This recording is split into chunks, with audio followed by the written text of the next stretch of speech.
Without self-confidence, your life can feel like a boat drifting down a river.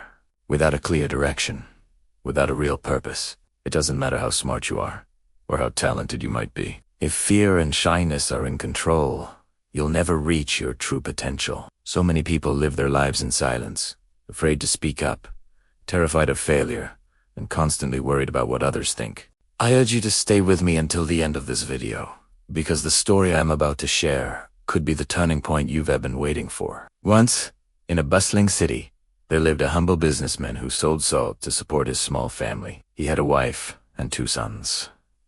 The younger son was a joy to be around, confident, cheerful, and always ready with a word. But the elder son was the complete opposite. He was painfully shy and barely spoke to anyone. His silence was often mistaken for foolishness, and people would take advantage of his simple nature. But he never complained. His father, however, grew deeply disappointed with his elder son's quiet ways. He would scold him, comparing him endlessly to his more outgoing younger brother. "Why can't you be more like him?"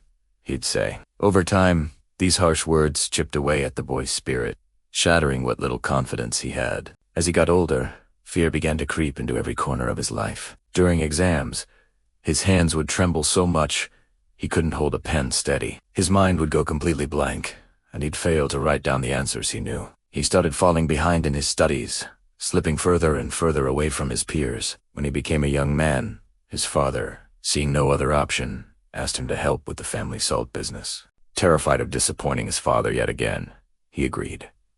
But his nervous disposition led to constant mistakes. He stumbled over his words when talking to customers, which only made his father angrier. One day, his father was away on business. A group of clever thieves saw their chance. They approached the shop and told the young man, "Your father sent us. We're here to collect all the salt sacks for a big city order." The young man felt a flicker of doubt, but he didn't have the courage to question them.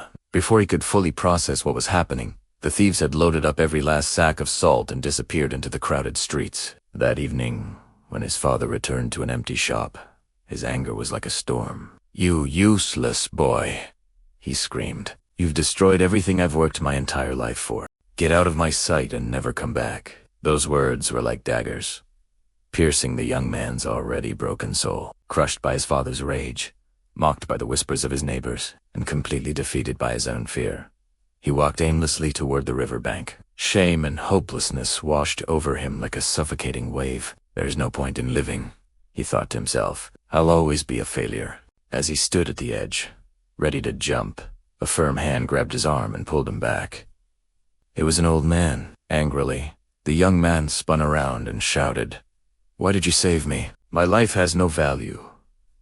I can't do anything right." The old man looked at him with calm, kind eyes and replied, "My child, life is the most priceless gift.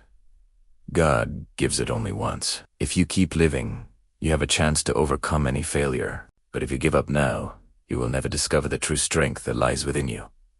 The young man's shoulders slumped. "I'm shy, I'm weak, I'm uneducated," he said, his voice thick with sorrow. "Even my own father hates me. Does someone like me even deserve to live?" The old man's expression turned serious. "Come with me," he said. He led the young man to his simple home. "I will answer your question," the old man said. "But first, you must do exactly as I say for the next 3 days. If you complete 3 tasks for me, I promise your life will change." Seeing a tiny spark of hope in the old man's eyes, the young man agreed. On the first day, the old man instructed, "Today, you will go out and talk to 10 complete strangers. Ask them about their lives, listen to what they have to say, and write it down." The young man was terrified. The thought of approaching strangers made his heart pound. He started his task, and it was just as hard as he imagined. Some people ignored him. A few even laughed at him. But he didn't stop.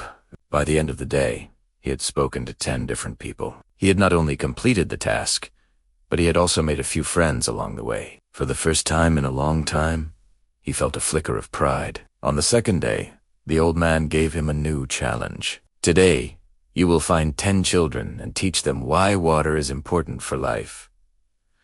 The young man was shocked.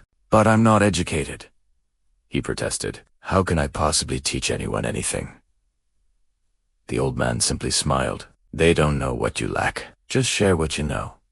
With trembling hands, holding a glass of water, he began to speak to a small group of children about its benefits. The first time, his voice was shaky and he finished quickly. But he had done it. The next time he spoke, his voice was a little stronger. With each group, his fear began to fade. On the third day, the old man gave him the final, most daunting task. "Now," he said, "go back to your father and apologize." Panic seized the young man. "He'll never forgive me. He'll just throw me out again." The old man's voice was firm. "If you don't face this, you will not receive my final advice."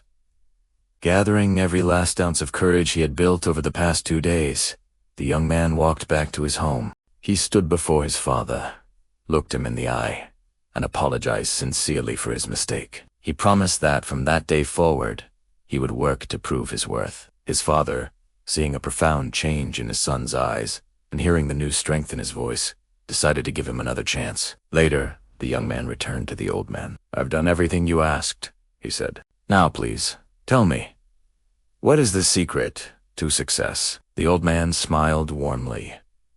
"You have already discovered it," he said. "Your enemy was never your shyness, it was your fear. People will see you the way you present yourself to them. When you act with confidence, the world sees a confident person. True strength doesn't come from being loud or perfect. It comes from believing in yourself." With tears of gratitude welling up in his eyes, the young man bowed deeply. "I understand now," he said. "I will never let fear control my life again." Years later, that once shy boy became a successful and respected businessman, known throughout the city not just for his intelligence, but for his unshakable confidence. Remember this powerful lesson. Self-confidence is not something you're born with. It's a skill you build, day by day. Fear and doubt are the walls that hold you back.